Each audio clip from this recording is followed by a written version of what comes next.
Thanks for listening to this week's podcast. Before we get started, let's take a small break to say thank you to this week's sponsors.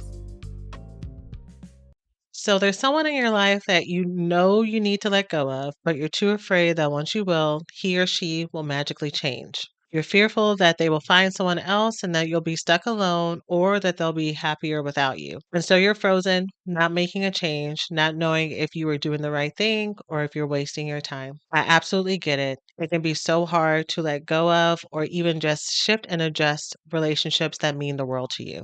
Where do you balance keeping true to yourself while also making sure that the relationships you have are those that benefit you? In my signature program, The Recovery School, I help you overcome this fear that keeps you stuck so that you can actually move forward by either cutting ties or creating boundaries in this relationship. In this program, I combine group coaching, attachment and therapeutic support, and clear actionable plans to help you finally break these patterns and grow in your self-worth. Learn more and get started today at therecoveryschool.com. Again, that is therecoveryschool.com. Stop sacrificing your happiness and start speaking up for what you want and the love that you deserve today.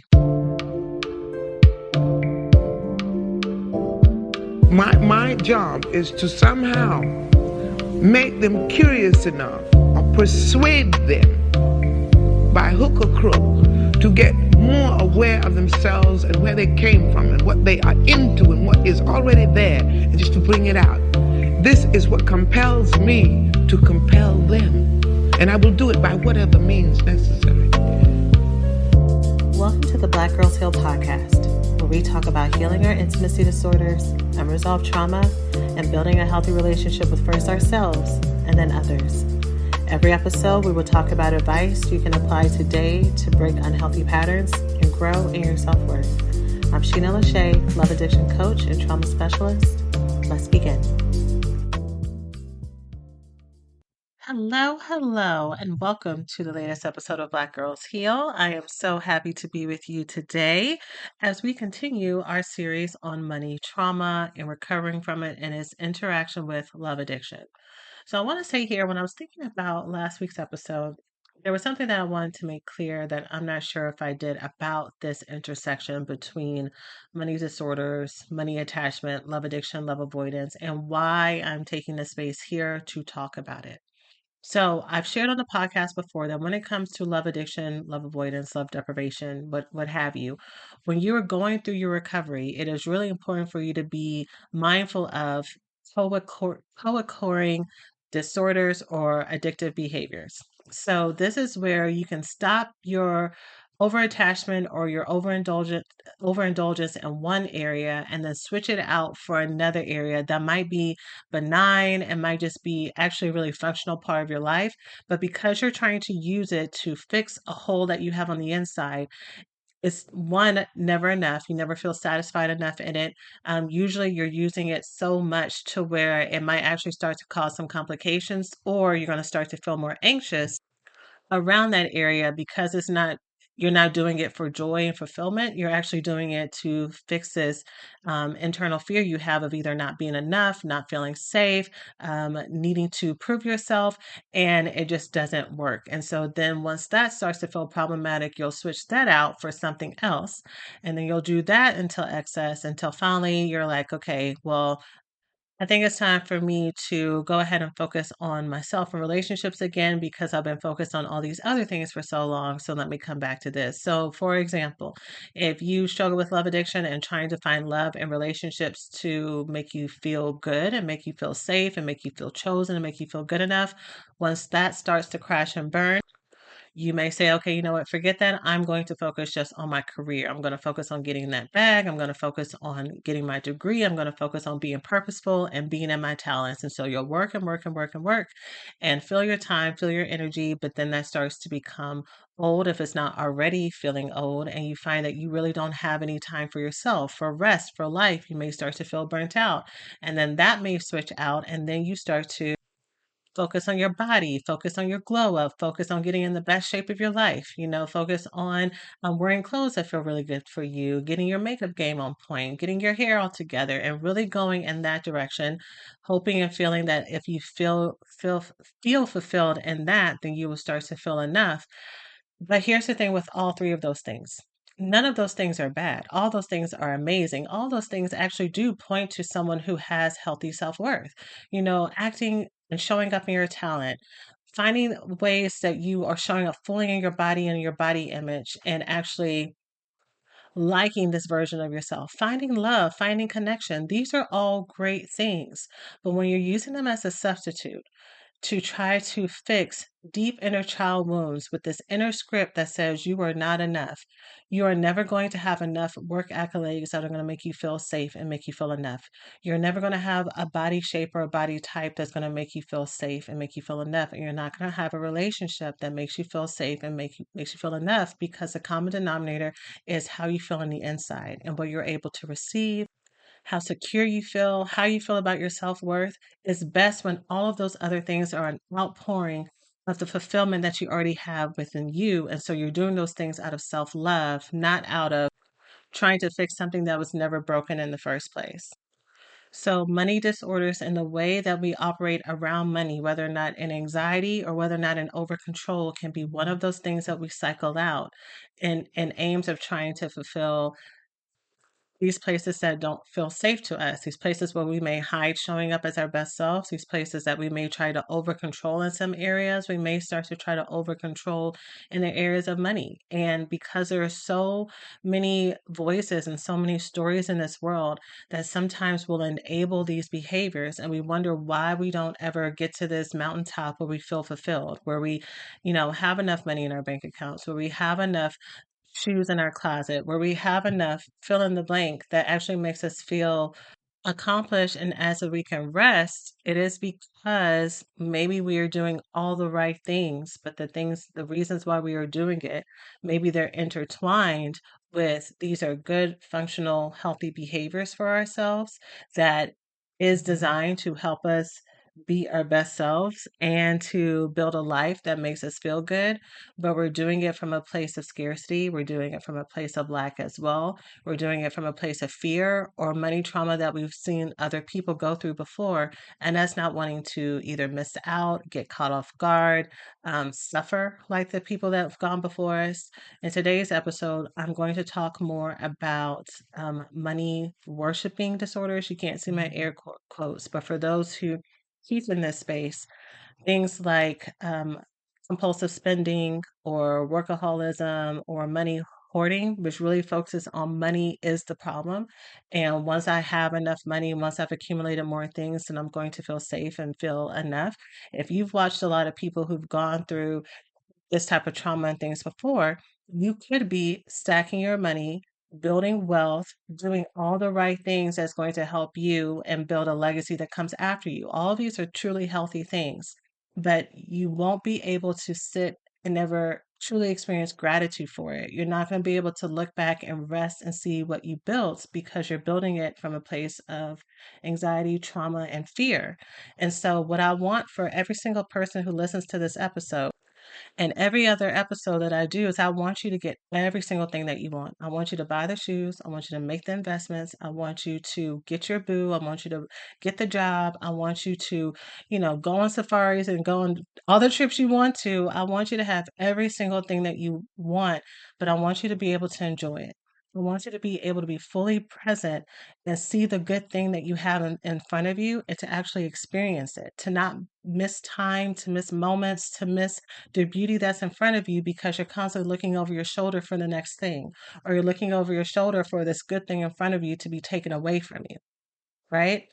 Otherwise, you're always going to be going on this hamster wheel and never feel like you can ever slow down, never feel like you can ever sit down. So that is why I'm teaching about these things, because even though this is not the main focus of what I teach about here, everything that I've shared are things that I've seen women who I have worked with be a part of their cycle.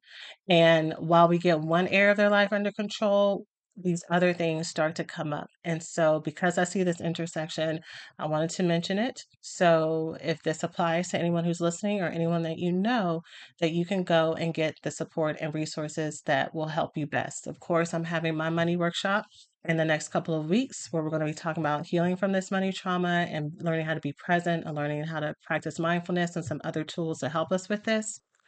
But even beyond this, if you have a therapist that you feel like would be really great to talk with these things about, whenever you go and talk to your own financial advisors and people who help you with these sorts of things, mentioning the psychology of um, money disorders and what you've heard here, get on your Googles and look up some books. But I want you to be able to find full healing, 360 holistic healing in these areas.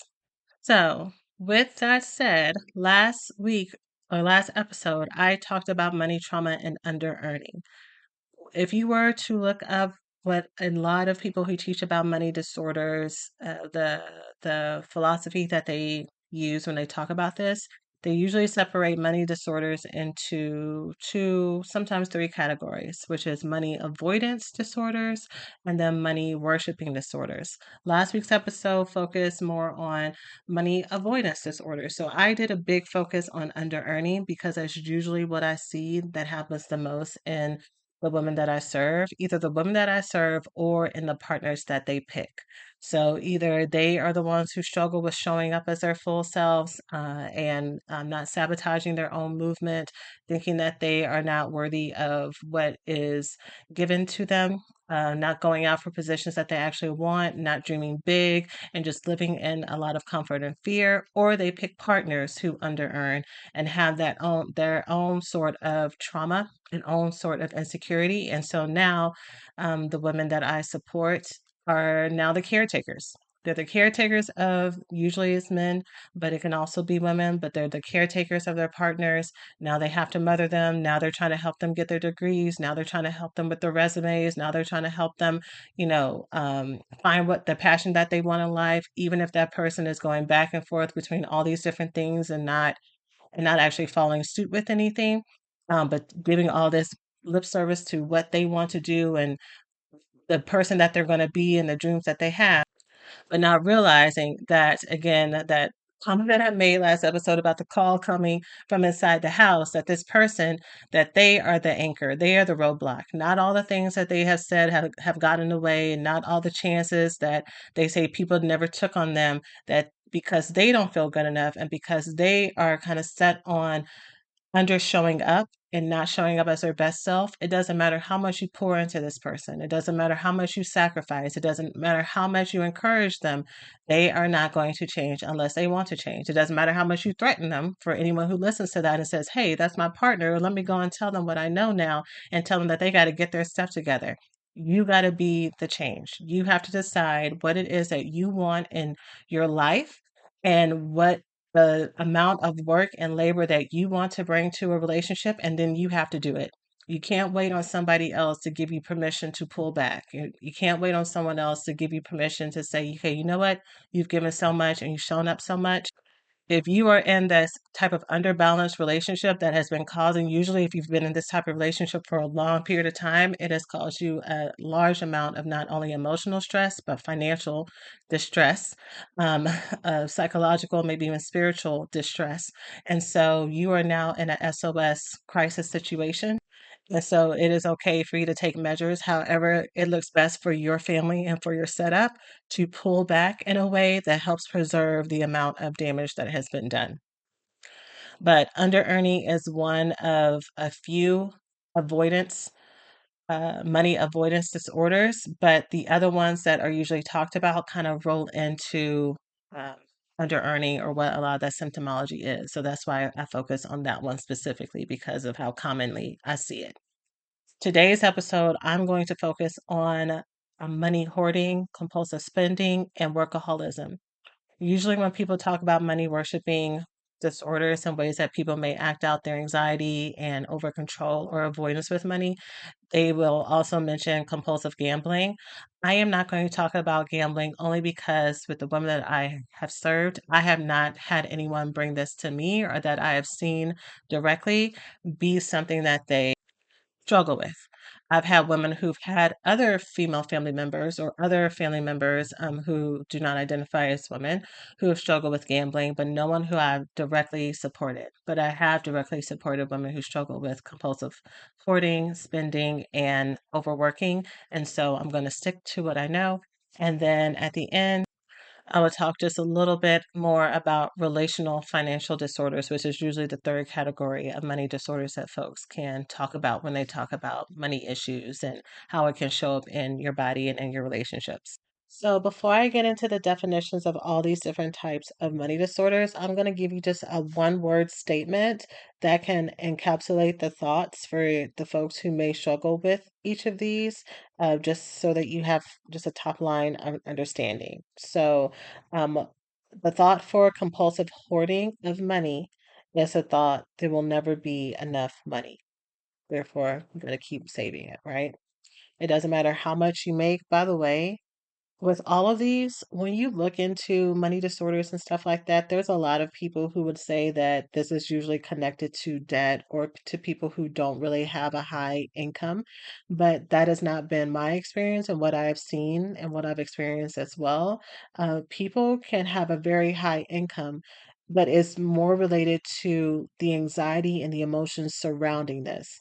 So you can have someone who's a compulsive spender and they're spending and spending, spending, and have a very high amount of capital to work with, but the spending never gets better and they never feel satiated and they never feel enough and they never feel safe because they're not spending and buying just because it makes them feel good and brings them joy in the moment, but it's because they're hoping that they have enough of this, enough things that whatever insecurity is inside of them, that they'll finally feel safe enough and feel satiated enough in some way. Um, and that doesn't happen.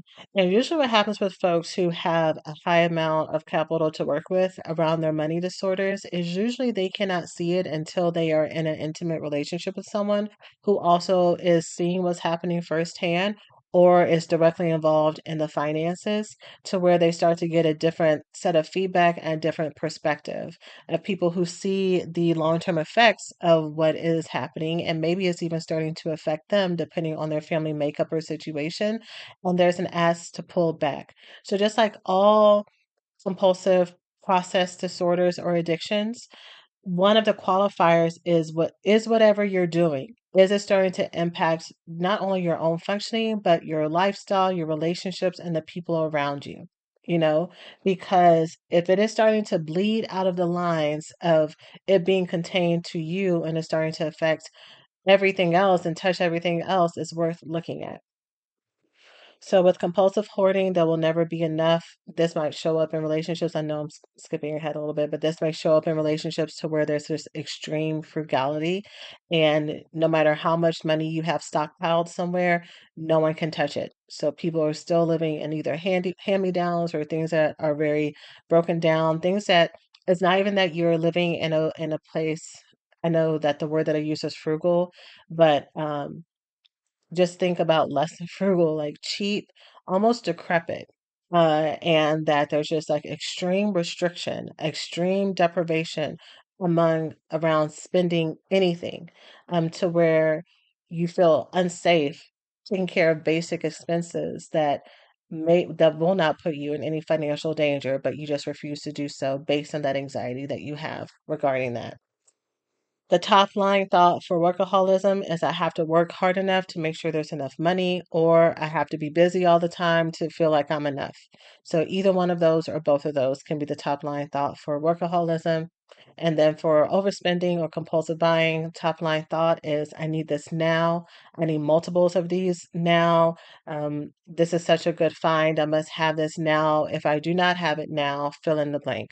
I won't be able to function. I'm going to die. That is not exaggeration. Sometimes people feel that level of extreme desire and anxiety around having the thing in their possession, which is the problem, right? This level of incompletion that you feel without having this thing. So it's different than you wanting to gift something to yourself or treat yourself or just enjoy, life. Eat joy, eat, drink, and be merry, right? These are all just great platitudes and lessons for us to live by. But when it starts to cause complications in your life to where your closet is filled with so many things that you can't even get your way through that. I mean, this might sometimes result in classic hoarding of where you can't even get around all the things that you've bought physically in your closet in your home, so you don't even know what you have. right? So how much are you actually enjoying and using this beautiful thing that you couldn't live without 3 months ago? And again, I just want to be very clear. This is not meant to be attacking or shaming for folks who like to buy, like to spend, like to treat yourself. I just want to make sure that when you are doing these things that you can actually feel it. When you buy something, that is not just a quick dopamine hit that is gone the next second you buy it.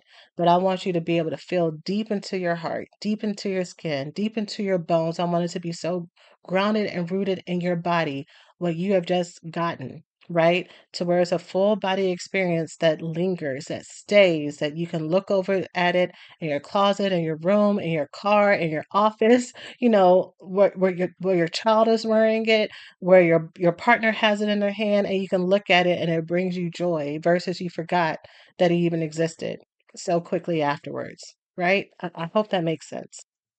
So let's talk about hoarding. So hoarding within the context of money disorders is excessive and compulsive accumulation of money or assets, and in some cases, of course, possessions. There was a show, I think it was on AMC, that was just called Hoarding, right? Or Hoarders.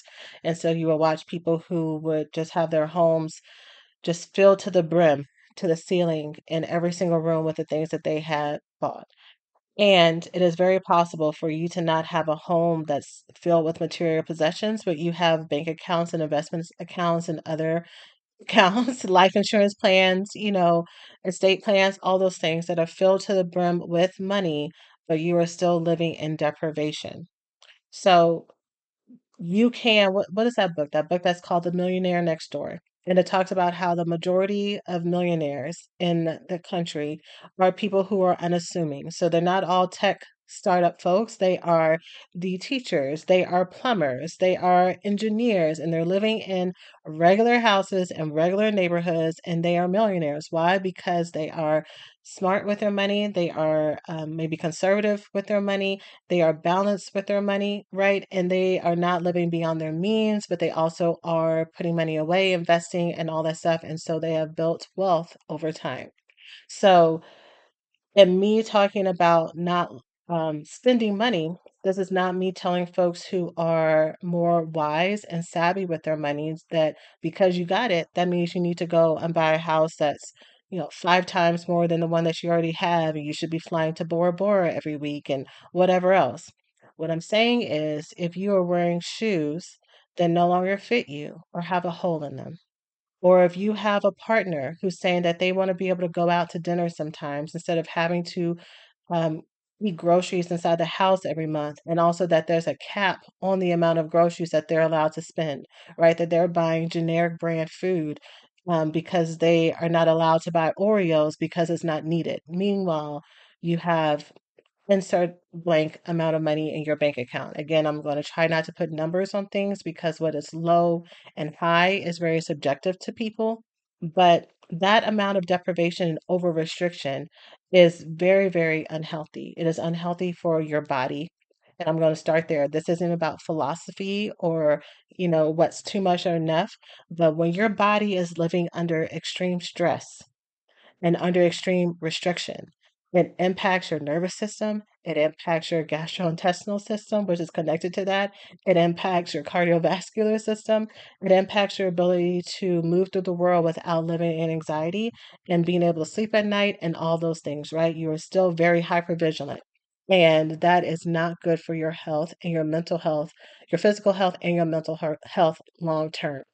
So, where you want to get if it comes to money hoarding and extreme frugality and deprivation is to getting to a place where you can take care of yourself, still have your financial goals, figure out what is the amount that will make you feel safe. And if you do not have an amount, if you find that that amount keeps growing and growing and growing and growing, you need to start asking yourself questions around, what does money mean to me? Why is it that there's not any amount that's going to make me feel safe? What amount do I get to make before I can start enjoying life?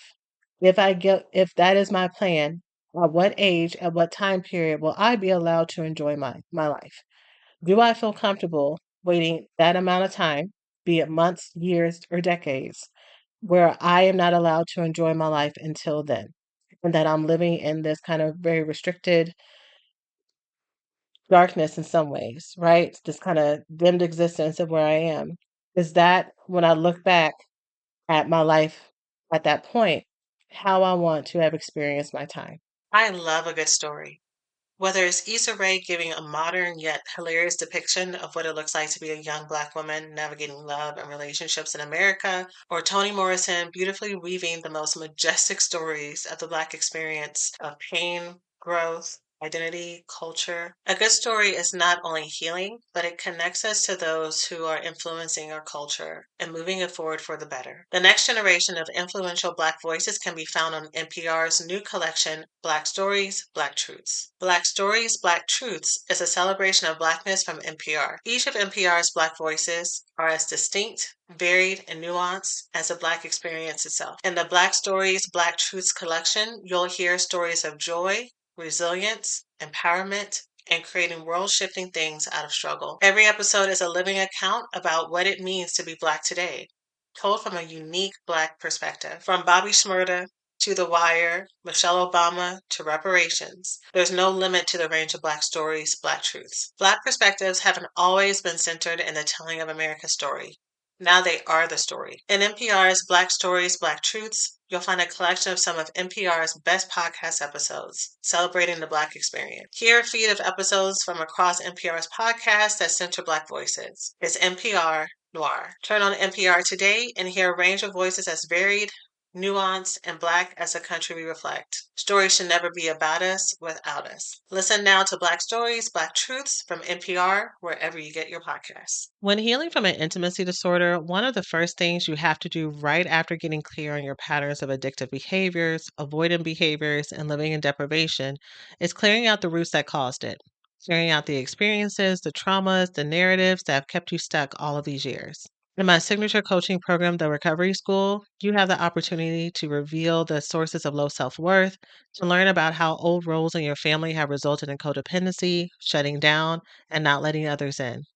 And also to learn how to talk to and connect to your inner child in a way that is soothing and healing. This is the next step to reframing the old stories that have plagued you for years to evolve to being a healed and loved woman and having access to the love and the relationships and self worth that you've always wanted. Learn more and get started by going to therecoveryschool.com. Again, that is therecoveryschool.com.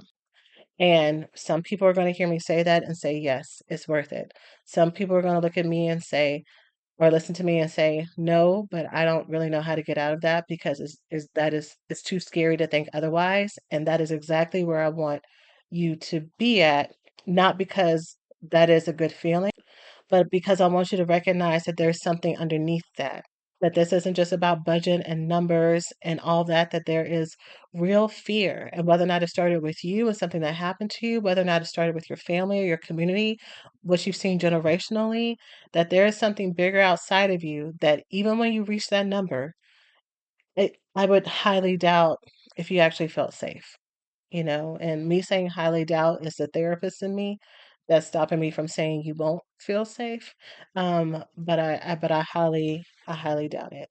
So it's my encouragement to you to start to work on um, your fears of taking care of yourself and your fears of spending on yourself and what spending means. If spending is a bad word, you hear me say that, it makes you want to cover your ears, figure out where that comes from.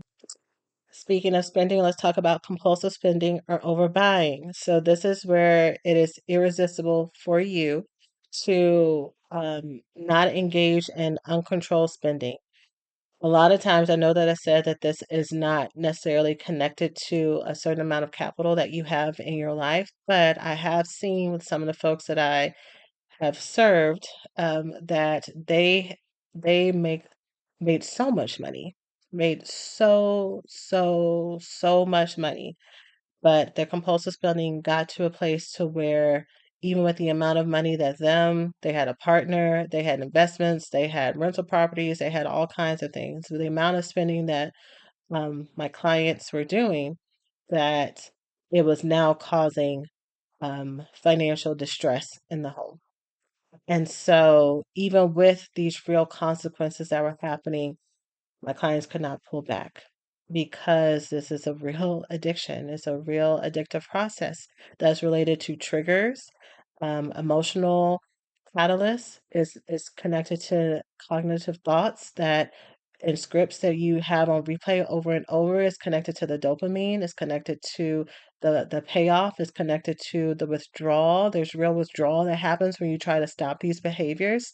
Anxiety, panic attacks, suicidality. This stuff is very, very real.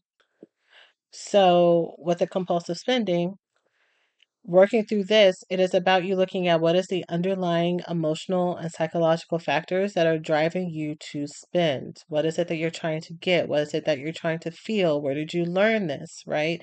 And until you actually work on these things, again, it doesn't matter how great the budget is. It doesn't matter how big the threat is from your partner, from your children, from your job, from your loved ones. This, all of our trauma responses as our prefrontal cortex, like these are not logical decisions. This is our bodies making fight or flight decisions. Fight, flight, or freeze, where your body is just trying to find safety. So it is going to bypass all of those very logical, sane thoughts because it is going towards what is going to make it feel the most stable and the most equal, even if it's causing consequences on the other side. It is the neural pathway that is the most well worn and the one that is most used to. So you have to get outside support and help to help you work through this if this is something that you or someone that you love is dealing with. And just like all addictions, y'all, the only thing that you can do is be of support to your loved one. You cannot overcompensate and do the therapy for them. You cannot push them and burden them enough to make them to take the process seriously. The only thing that you can do is to figure out what are your own personal boundaries and you must live in them. You must live them out fully. And so your partner, your loved one, your friend, whoever it may be, you get to decide with the help of your treatment support team what approach you're going to take. There are some approaches that talk about completely cutting off someone who's with an addiction until they get it together. And there are some people who say that's the worst thing ever, and you need to start to practice some compassionate bystanding, but that doesn't fully envelop you. You got to figure out what works best for you and what for your family. But the common denominator through all this is the only person that you can control is yourself. And if you start to feel like you are drowning based on the bad behavior of other people, you got to be the one to pull back and say no and understand that this other person, this other grown person, is in charge of the next steps that they are going to take. And that also means that sometimes, based on the mess that they have made, that there are real consequences that they have to walk through. And you enabling them and covering for them and saying it's okay when it's really not okay because there's been so much destruction is you not helping them work through that. You're not actually helping them make true amends because they're not actually having to see what they need to do differently to live in this life differently. We're going to talk about that financial codependency in a moment. But before we get there, let's talk about workaholism. Workaholism is probably the one of the most common things that I see. And a lot of times it looks like it shows up more in folks who are more avoidant because workaholism is all about, the transaction of I put in action and I get a very clear, tangible reward. The more I show up, the more money I make, the more accolades I get, the more promotions I get, the more reach I have, the more whatever, right? And that is very, very satisfying for folks who may feel like they have lack of control in other areas of their life. It is not that shallow. Let me be very clear. It is not that shallow. People who are workaholics, for the most part, they are doing so because they are doing exactly what they're here to do in this world, right? They have real purpose, they have real talent, they're good at what they do, right? They are the ones who do it better than anybody else. That's amazing and it's wonderful. However, there's no time where the reason why you know that this is an excess, if this is you, is that there's no time that you actually can take a break and pull away from the amount of work that you're doing. You're always going to take a break after this next project, after this next launch, after this next ramp up, after this next chapter, after this next certification, but that time never comes. And even if there is a slowdown in your work, you will fill up that time with other things, other volunteer opportunities, programs at your church, helping Sister Pam or your cousin Leroy take their nephew over to soccer games, and now all your weekends are filled up. Like you always find a way to fill up your time to where it's to the brim, and every single moment, every single second is controlled. And what we have to look at when it comes to this is what happens for you when things are slow. What happens to you when it's just you and yourself? What happens to you when it's just you and your thoughts? What ache is there? What loneliness may be there? What fear of something happening is there? Fear of losing out on time, losing out on relationships, losing out on money? What is underneath that? No human being is meant to go 24/7. It is not healthy in any in no way is that ever healthy for anyone. We must rest. And so if you find that you cannot rest, we got to look at the reason why. Whenever I would do the open house for the recovery school, I used to, and I might still do this the next time I do an open house, but I would go over the common schedule of the type of women that I would serve. And I would talk about my professionals, my CEO sweet ladies who would want to work together. And usually when they come in and we look at their schedule is filled to the brim, but there's usually one activity that they do for their self-care, right? They have like a workout class or they have a trainer or someone and they're pretty consistent with it. And I think that's awesome. However, that's still doing. It's very hard for them to be. It's very hard for them to rest. It's very hard for them to take an extended amount of time repeatedly, regularly as part of their schedule. They may take a few days off or a week off here or there, but they might still bring their laptop. They might still be on their phone. And even if they aren't, that is one vacation in how many weeks of the year, right? To where they don't let themselves slow down again. And there's kind of this frenzy that behind it, which is like, I can't slow down. If I slow down, then everything's going to drop. But if for anyone who has ever gotten to this place, y'all know very well that I've talked about my background with workaholism. What's really insane about the experience of being a workaholic is once that catches up to you and your body starts to give out on you because biologically, physiologically, you are not meant as a human to go 24/7. And then add on any underlying stressors that are based in your own trauma that's going on, or an emotional distress, or anything that's going on, your body is for sure going to give out. All of these thoughts that you've had about why you cannot stop and why you cannot slow down because people aren't going to make it or you're going to lose this progress or whatever, whatever, whatever. When your body stops, somehow the world keeps moving. Somehow everybody figures it out. Somehow everything that you thought you would lose is still there, right? And so you find out that you could have made this change this whole time. And the defining factor, the stopper was you.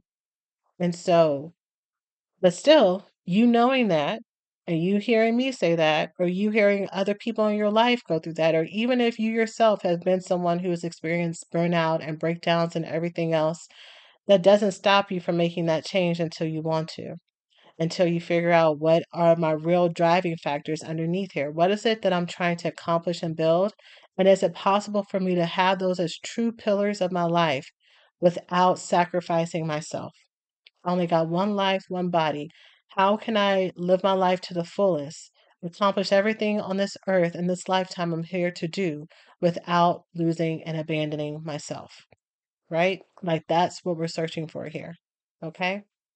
So, again, y'all, this trauma and everything that's underneath this and the emotions that go into this and learning how to stay present in the moment and just talking more about anxiety are all the things we're going to be talking about at our money trauma, heal your money trauma workshop on Saturday, March 9th. I keep saying May.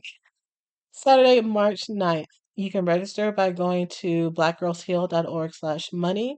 And we're going to dig into it for for the time that we are there and do some meditations, get grounded, and really learn how to work through these things. And I will have tools and some other things for you to take with you outside of this into your everyday life. So again, blackgirlsheal.org/money. So I said I would talk a little bit about relational financial disorders too. So I'm going to say just a little bit because I've actually talked about this dynamic in last week's episode and also at the top of this week's episode by way of talking about financial enabling and financial dependency. So there are three relational money disorders that people typically talk about. Those two, financial enabling and financial dependency, and also financial infidelity. So I'm going to talk mostly about the first two, but let me mention financial infidelity. Financial infidelity sounds exactly what it sounds like. So, this is when you may deliberately be keeping secrets about your spending or finances from your partner, or your partner is doing that from you, doing that to you. That is a real form of infidelity. It affects your livelihood, it affects your safety, it affects whether or not you can trust conversations that you have with this partner or not. And so I know I'm speaking as if it is your partner being deceptive towards you, but it's also you being deceptive towards your partner. So it's so common. It's so common, especially on my FYP, on my social media, like TikTok and other places, to see wives hiding boxes from Amazon from their partner and hiding shopping and everything. And so I'm going to have y'all use your own discretion based on what you have heard me talk about today, on where that lies for y'all, on how far on the deception meter that is. This is me not qualifying or trying to excuse anything because I'm not. Because again, there's just so much subjectivity when it comes to from everything from what's a high number of income to a low number of income. And I'm not in your wallets, I'm not in your pockets. And I'm also not into what for some households, for some partners is, oh my gosh, she bought that again, but they really don't care. Or she bought that again and they really do care. I'm not in your partnerships. You're the one who knows that, not me. But it is so important to have to be on the same page when it comes to especially money, for the reasons that I've already mentioned, that money is not just a neutral thing for many folks, that it is very emotional because it does interact with safety and security and what it means when you spend versus what it means when you don't, and what it means when you save versus what it means when you don't save. Okay.